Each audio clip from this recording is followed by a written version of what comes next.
Hello, book lovers, booktube. What's going on? Um, my name is Ashley. If you haven't ever been here before, if you're back, then welcome back.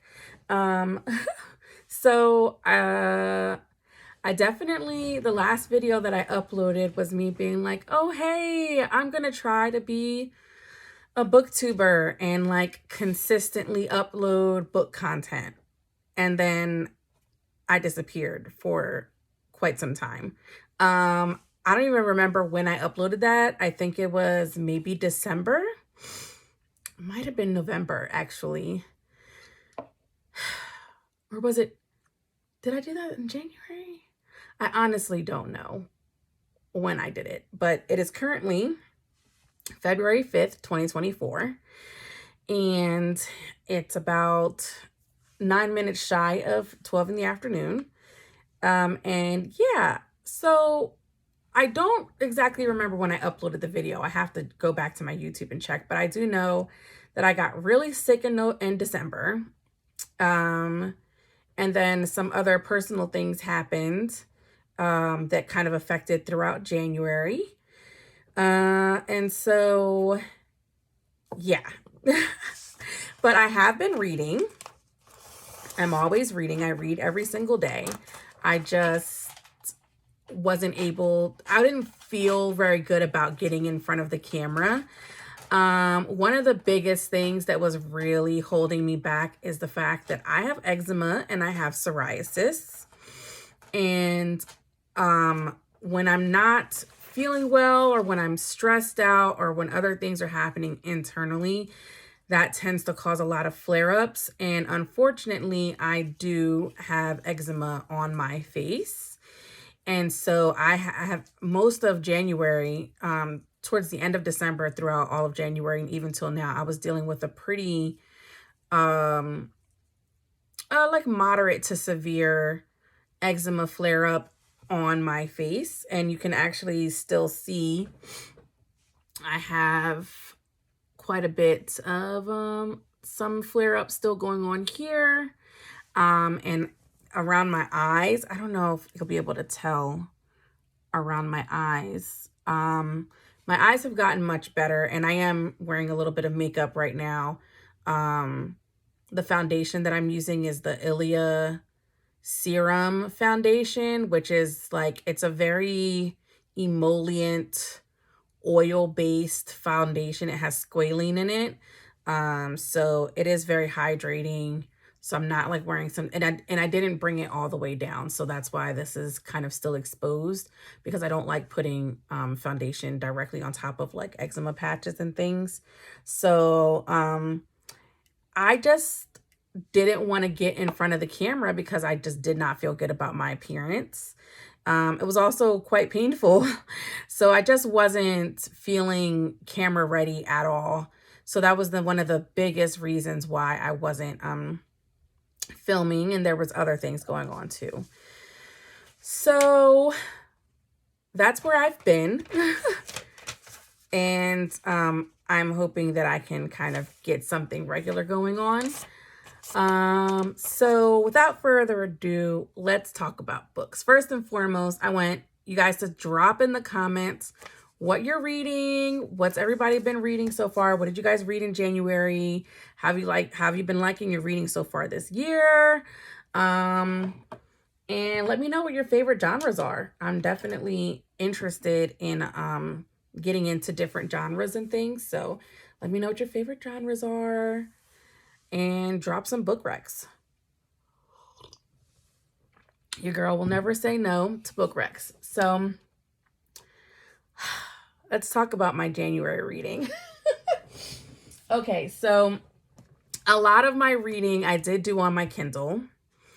Actually, pretty much all of my reading I did on my Kindle, but I do have one physical copy of one of the books that I read. Okay, so I am a strange individual. I definitely don't read like in a super, I don't know, like I guess a traditional I don't know if anybody else does this. I'm going to close my iPad because my iPad's in front of me. I don't know if anybody else does this, but I don't just start a book and then finish a book and then start a book and then finish a book. I try to be that way because it's quicker. But a lot of times if I'm like, I'm in a real weird mood bookie wise, I will start like 3 or 4 or 5 different books and kind of be like parallel reading them. So one day I may read one book for a couple hours and the next day I'll read a different book for a couple hours. It's how I've always been. And a lot of times what normally happens is I will usually have one physical book that I'm reading, one ebook that I'm reading, and one Audible book that I'm listening to. And the Audible book usually is because if I'm in the car, I usually want to listen to an Audible book. So I usually do have an Audible book in rotation in some way, shape, or form. So this year so far, I have been all over the place.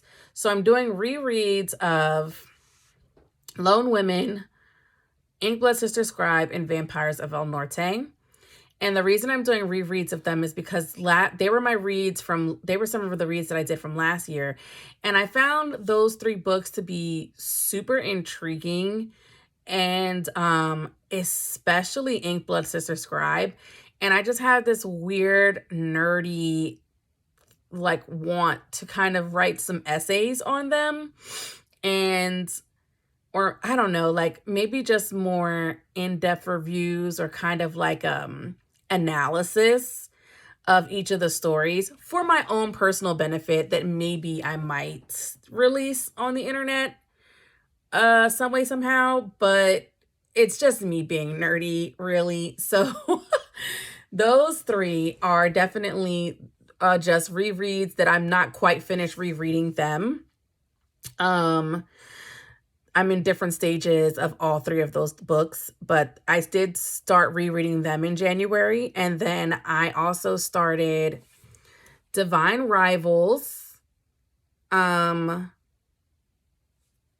Flame, and what else did I start? Divine Rivals, Iron Flame, and this Winter Willows book called Love the Way You Kiss Me, I believe it's what it's called, or it's just called. Here it says Kiss Me, but on Goodreads it says Love the Way You Kiss Me. So I don't know. Oh, and The Priory of the Orange Tree. I knew I was forgetting something. So Divine Rivals, currently, as of right now, I'm about 63% through. And I'm really enjoying it. I put a pause on it because I got a little stressed out. I don't want to put any spoilers, but I got to a certain part where I felt like something really bad was going to happen. And I was like, no, I don't have time for this. I get so stressed out and I was like, I don't have time for this. I can't, I'm going to lose my mind. And then I set myself up for failure and started reading Iron Flame. And I don't know what made me think that was going to be any better. But my best friend, she had already finished reading it and she was just like, you have to read it. You have to read it. You have to read it. And I was like, okay. So I'm just going to pull my copy of Iron Flame right now. So we can, do the book thing and show the book because, that's the booky thing to do. We have to actually show it. So I really, really enjoyed Iron Flame. I'm trying to think of how I can do this without doing spoilers. Rebecca Yarros has this crazy way of keeping you interested in the plot and providing just enough I don't want to say twists, but like turnaround and action and like tension, anticipation, even anxiety. She has such a great way of doing that almost on like within every other page. Is one of the things I loved so much about Fourth Wing. I felt like there was not a boring page within that book. but it also, like, even though a lot of the, like, the story does become, for me personally, because I'm just like such an empathetic reader, the story does become quite stressful at times, and I get like, I'm just like, oh my god, my anxiety, the characters, like, I get stressed out. um it's it's not to the point where you're just like, girl, I'm overwhelmed, right? Like, at the end,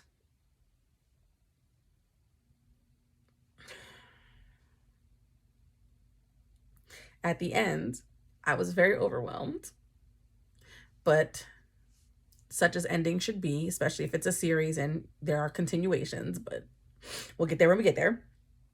Um uh there's just so much going on in Iron Flame. Rebecca introduces so many different aspects of the like world. We get to see more of the Griffins and their flyers, and we're learning about aspects of like magic and abilities that were almost lost or just kind of hidden away because of the, I want to say, like, prejudice of Basgiath. We get to see a little bit more of the infantry, and we get to, of course, travel with Violet as she grows in her own abilities and in herself as a person. And then, of course, we get the continuation of Violet and Xaden. Oh, God, Xaden. Xaden. That is the best book boyfriend if there ever flippin' was one. I love Xaden. And even when he is getting on Violet's nerves and in turn getting on my nerves, we still are here. We're a team. Whatever Violet, Xaden, Viden, Xalet, whatever we're going to call them. We are on that team. We ship it, okay? But yes, I really enjoyed this. I want to say that I probably give it like 4 stars. The only reason I'm not giving Iron Flame 5 stars is because I do not like the way Rebecca wrapped up the end. Again, I understand that we need a cliffhanger, but there was like, it was almost like Game of Thrones season 8 a little bit. I'm not gonna, oh, that's terrible. That's such a terrible thing to say. Oh my gosh. But it's true though. I'm not gonna take it back. I just can't believe I said that. But that's genuinely how I feel. It very much was, we have so much content and so much plots and context, and then in like the last 25 pages, it felt like Rebecca said meh and decided to just flip it around. And it's like, okay, you can plot twist 100, but ma'am, where did this come from? Like, what? Girl. So I know that probably in book 3 we'll get some better context and explaining, but there really wasn't any, and it kind of just left me being like, excuse me? Like, where did that, I don't know if you guys have seen on the internet, but it's like, there's like this TikTok where it's Bradley Cooper and he's reading a book and he's just like, he closes the book and he's just like, what the F? And just throws the book out the window, and then it switches to Klaus from Vampire Diaries looking for his sister, and he's like, Rebecca, count your days. And I'm like, yeah, that's exactly how I felt. That's so accurate, because girl, like, what? But I'm gonna try to have a little bit of faith in Rebecca. It makes me not want to read book 3 until book 4 is coming out, or like until book 4 drops, and then I can read book 3 and book 4, because having to wait however long it's going to take for Rebecca to do book 3 is driving me nuts. And recently, like the series that I have been reading are either like complete or have like 5 or 6 installments or multiple installments already. So this is the only series where I'm really like, well, aside from the other one that I just started, this is the only series where I'm like, oh God, I gotta wait. I have to, girl, child, help me Jesus, because I almost wish that I waited to read it. I wish that I didn't pick that up until the summertime. And I'm no longer going to let my best friend bully me into reading books when I'm not ready. Even though I definitely bullied her into reading Fourth Wing, but when I bullied her into reading Fourth Wing, I had already finished Fourth Wing and Iron Flame was getting ready to come out like 2-3 weeks later. So at least I bullied her when there was a second book dropping, but not that that did anybody any good. So that's how I feel about Iron Flame. I'm going to move on because it's already been 15 minutes and I'm not trying to drag y'all. Love Me or Love the Way You Kiss Me or Kiss Me by Winter Willows and Amelia Wilde. I have not. I want to see if I can maybe pull up here. Okay. Simple. I'm going to pull out my other Kindle because I have my Paperwhite in front of me, but I'm going to pull up my my HD8. This is what I use to read. I mainly use this to read my manga, but I do read like my regular books on it and stuff too. So this is the cover. There. Oh, just kidding. It said, no, you can't see the cover today. I've only read 31 pages, and so far it seems like it's okay. Here we go. Boom. My ring light is in the way. Glare. Sorry.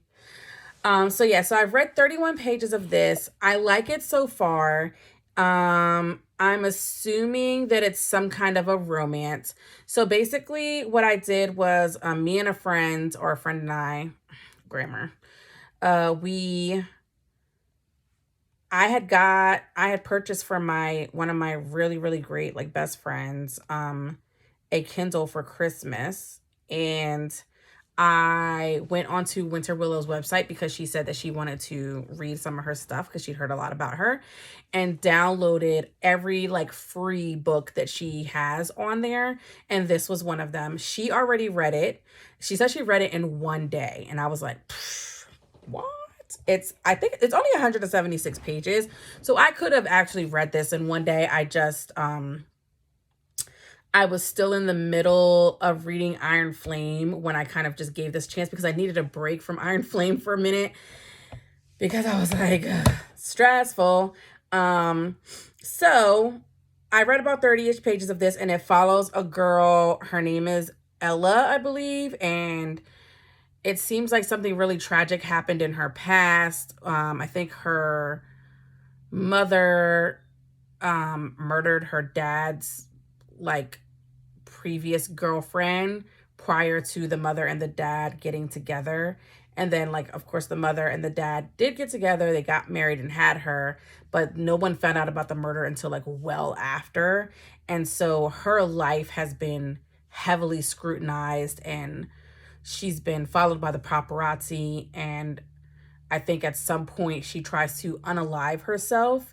And so where we meet her in the beginning of the book, her guardianship is being awarded to this company called The Firm. And they're supposed to be taking responsibility for her safety, her mental health care, and all of that. And then one of the employees for The Firm, his brother is like the CEO, and he's one of the people who like works underneath his brother. He is immediately taken and intrigued by Ella. And so far, I don't know how I feel about, like, I'm like, all right, sir, she's obviously in a vulnerable state. Like, why are we, no. But we'll see. We'll see what happens, okay? So that's where I'm at on there. And then the The Priory of the Orange Tree. I actually do have a physical copy of The Priory of the Orange Tree in front of me. It is, ooh, heavy. I almost broke a nail. Almost broke my nail. The Priory of the Orange Tree. Look at this. Why is she so thick? Like, but it's luscious though. Oh God. I love me a thick with 3 C's book. But I haven't gotten very far. I'm only 35 pages into this. In those 35 pages, there has been quite a bit of information, a lot of world building. This is multiple POVs. So it's a little, you got to pay attention. At least I do. Especially when you have epic fantasies where there's like, these are words that I have never said before. And so I have to pay attention to what's going on. Already within these 35 pages, there has been a fugitive and an assassination attempt, and some, possibly some kind of forbidden affair. Like, I'm like, wait. This is a lot. So, but I'm enjoying this so far, and I'm going to try to really get into this month after I finish another book that I've started, because I just got a book from Libby and I only have 7 days to read it. So I'm trying to quickly get through that. So yes, I'm losing track of what books I talked about. I don't even know. This is terrible. Okay, this is why I can't be doing book 2, because I don't even know where I'm at. I think the next thing I need to talk about is, I think I said it, Divine Rivals, I'm 63% through, or actually 77%. And I had to take a break because I got to a point where it was just like, but I am really enjoying it. It is kind of like, in a sense, slow burn. And there is definitely tension and it's building. But I like the way that it is. Sometimes, I don't know, sometimes that slower kind of build, if it's done well, is very enjoyable. So I do like that. And I do love the whole like mistaken identity, and I forget the term for it when it's people writing letters back and forth. There's a term for that trope, or for that type of I guess communication. But when that was kind of similar to The Neighbor Favor by Christina Forrest, and I really enjoyed that. And it was mistaken identity in The Neighbor Favor as well. And so I think that the parallels are actually really funny, because the only difference, not the only difference, but the one of the bigger differences is that in The Neighbor Favor, they didn't work together, but they were in like the writing and publishing industry. And in Divine Rivals, they're both writers in like the like newspaper and that type of industry. And so I'm like, oh, this is so, it's kind of like very much on par. And so I'm like, oh, and I loved The Neighbor Favor. So it's kind of giving fantasy The Neighbor Favor a little bit. So I do like that. And I will give final thoughts on that when it's done. I'm sorry if I already talked about it and went back, but I did want to make sure that I actually finished it. And then the last book that I started and finished, after I finished Iron Flame, I took I want to say a day to get myself together because I was very much in shambles. And then I was like, oh, I gotten some books from Libby. Some of my Libby books became available. And where's the cover? And why are we doing this? I'm sorry, my paperweight is being quite rude. And so I decided that I was going to read these Libby books. I kind of had to. I'm trying to get I'm probably going to edit this out because, okay, here we go. So this is my first ever book from Jennifer L. Armentrout. I hope I said that right. Or Armentrout. And this is my first ever book from her. So this is the book, Fall of Ruin and Wrath. I'm sorry if there's glare. I got this from Libby. This one is available for 21 days, but because it's from a different library card that I have from Libby. But I was like, I read the sneak peek of this last year. I got the free sneak peek in like one of the Stuff Your Kindle days. So it was about 45-ish pages. It was chapters 1, chapter 2, and like half of chapter 3. And I was like, okay, I like this. This is good. It's giving. So I decided that I was going to get it from Libby. So I was waiting for it to become available. It took forever. When it became available, instantly went ahead and borrowed it.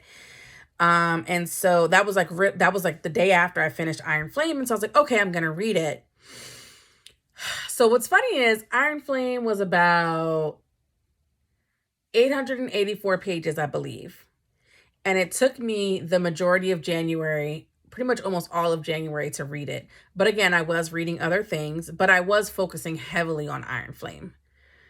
Fall of Ruin and Wrath, I want to say, is somewhere around like 457 pages, and I read it in 2 days. Okay. 2 days.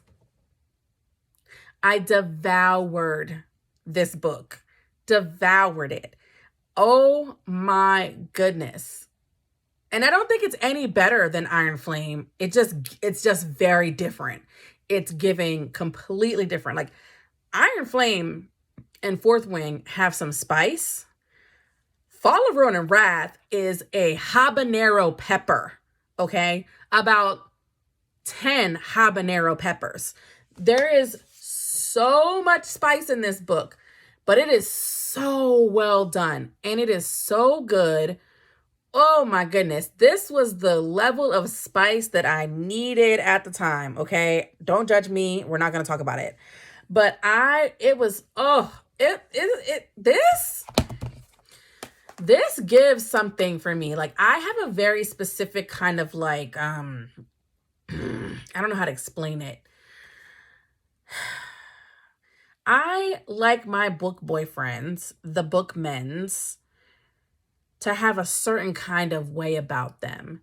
Xaden gives a good bit of it. I love that, like possessive, protective, you're mine, I claimed you, we're bonded. Like that is my jam, okay? Bond me with consent. So this is giving all of that, like 100% all of that. So Fall of Ruin and Wrath follows our main character, whose name is Liz. She is a mortal who has abilities that she has no idea how she came into these abilities, how she got them. She was raised in an orphanage, and she has these abilities where she has like heightened intuition that kind of guides her. She can read people's minds. She can see their thoughts. She can get like premonitions and visions. And so in the beginning of the book, she's in her orphanage and she has an encounter with these men who are the highborn, which are basically like, I kind of equate them to like fae, I guess. But like high lords in ACOTAR, basically, is what I would equate them to. So they're looking for something or someone, and she is afraid that it's her because she has these abilities, and she knows that a mortal with abilities is not necessarily legal, and she could get, killed for it.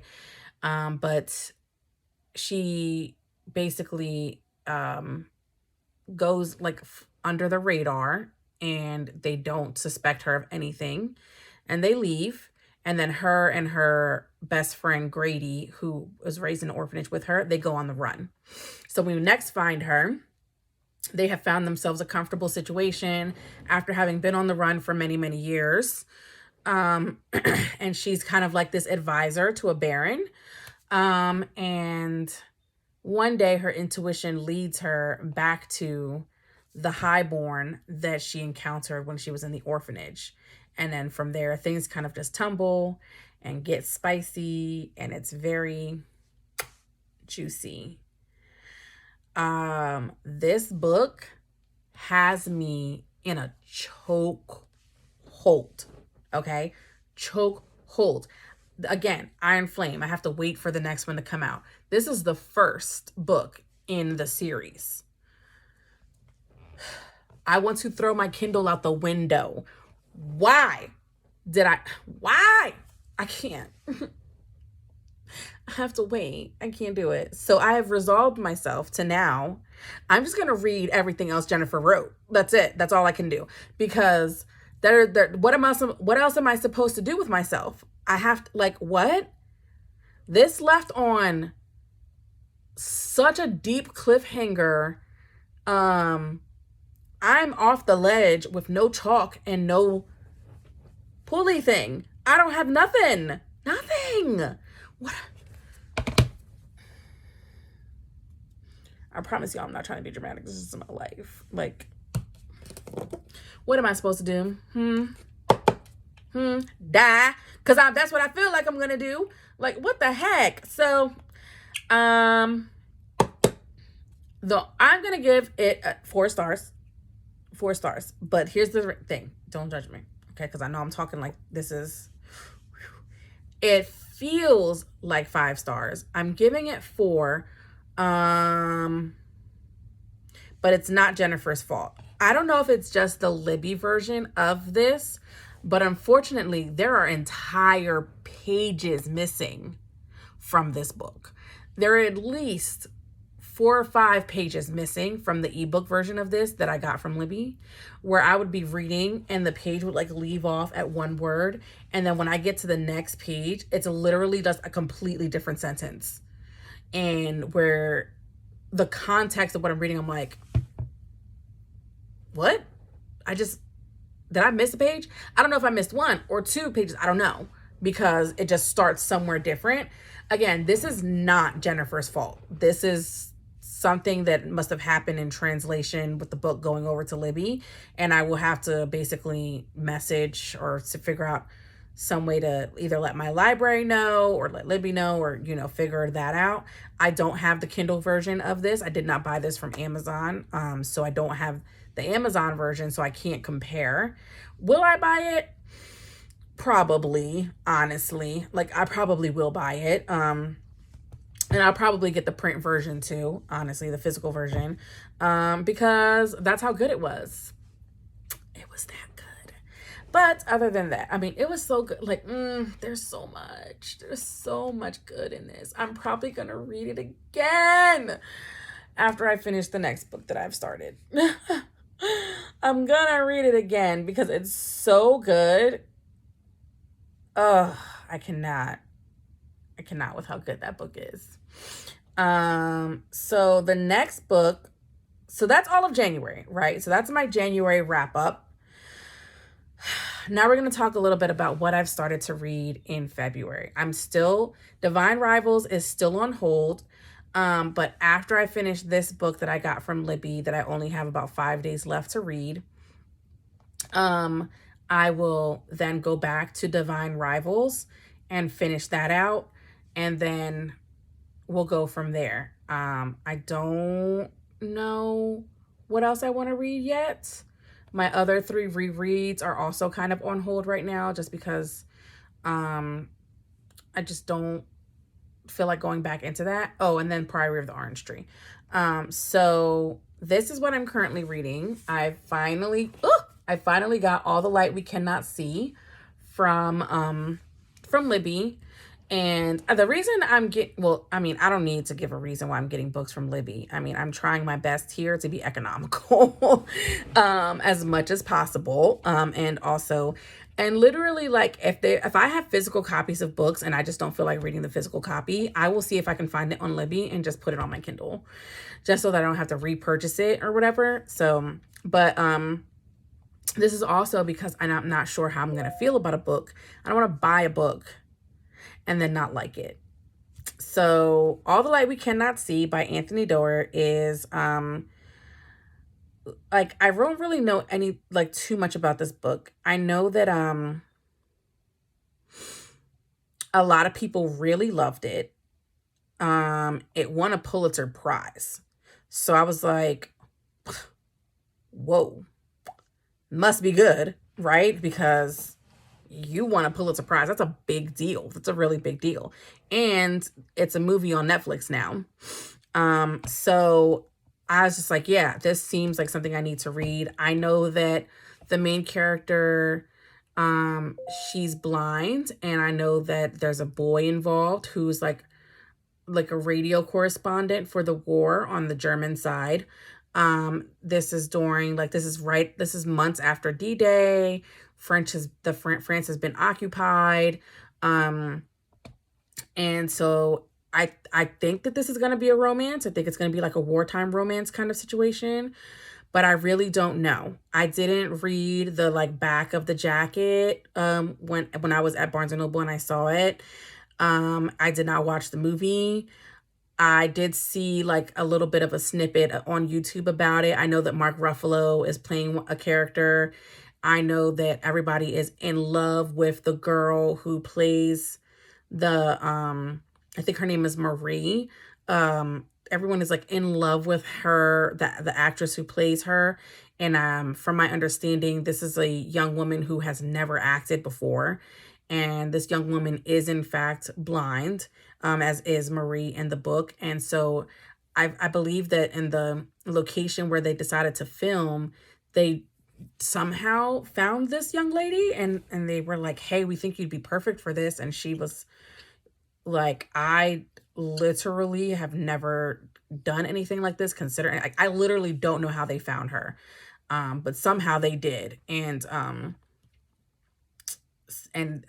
you know, Mark Ruffalo was saying how like she did a phenomenal job and really, you know, gave her best effort to do the character justice and to give a good performance. And so I was like, oh, this seems like something really interesting and phenomenal, and I want to read this, and I do want to watch the movie.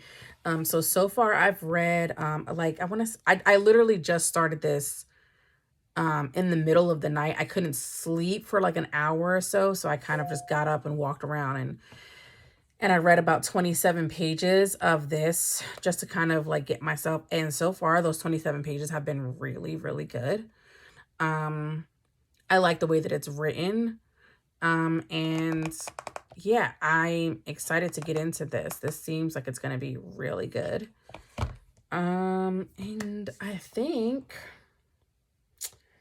oh, my book that I'm working on, that I'm writing. Wow. I can't believe I forgot to talk about that. So I think I mentioned in my first video that I'm writing a book. And I generally, a part of me wants to talk about it, a part of me doesn't want to talk about it because I like to kind of keep things a little close to the chest, but I am going to talk about it. So I have written somewhere close to 12 chapters of my book. I have been working on it quite diligently, but the thing that has me so excited is I got an Alpha Smart. I'm so excited. I got an Alpha Smart Neo 2. I got it off eBay. It's in such good condition. The only thing I had to do was replace the little battery cell that keeps the memory working, because when I first got it, like I would type and then turn it off, and then when I turn it back on, it was like, hey, something's wrong, and then everything I typed would be lost. Luckily, I wasn't typing anything too serious. I was still kind of just trying it out. So it would just be like a couple sentences. And when I messaged the eBay seller, they said, oh, well, I found this in storage, so maybe the battery is dead. And I said, okay. So I ordered the battery, changed it out. That was a little bit of an ordeal. I had to order a special like screw set for it because like it takes like 3 different size screws to take the back out. And then on top of that, they're not regular screws. They're like the computer ones. So I had to order this set off Amazon and take all the screws out, replace it. I felt like a real computer nerd, y'all. It's the closest I'll get to hacking in my entire life.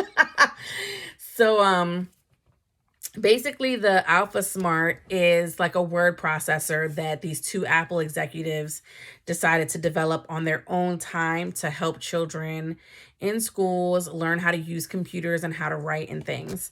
And it's kind of akin to what like a FreeWrite is, but it is way less expensive.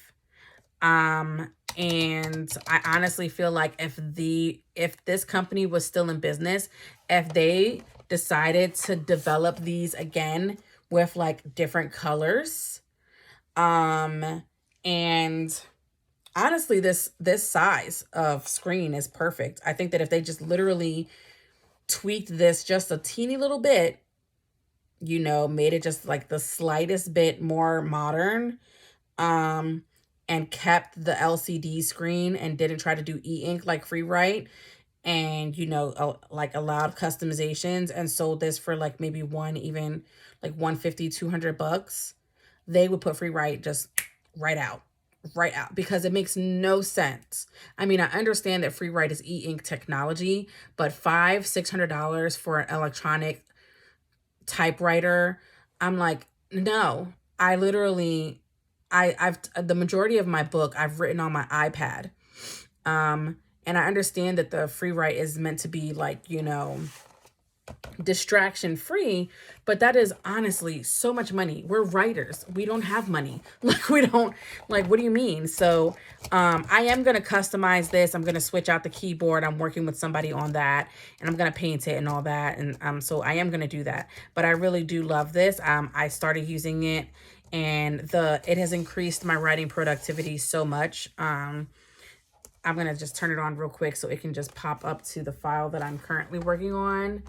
And like, it's perfect. It's just enough screen that I can see, a few sentences.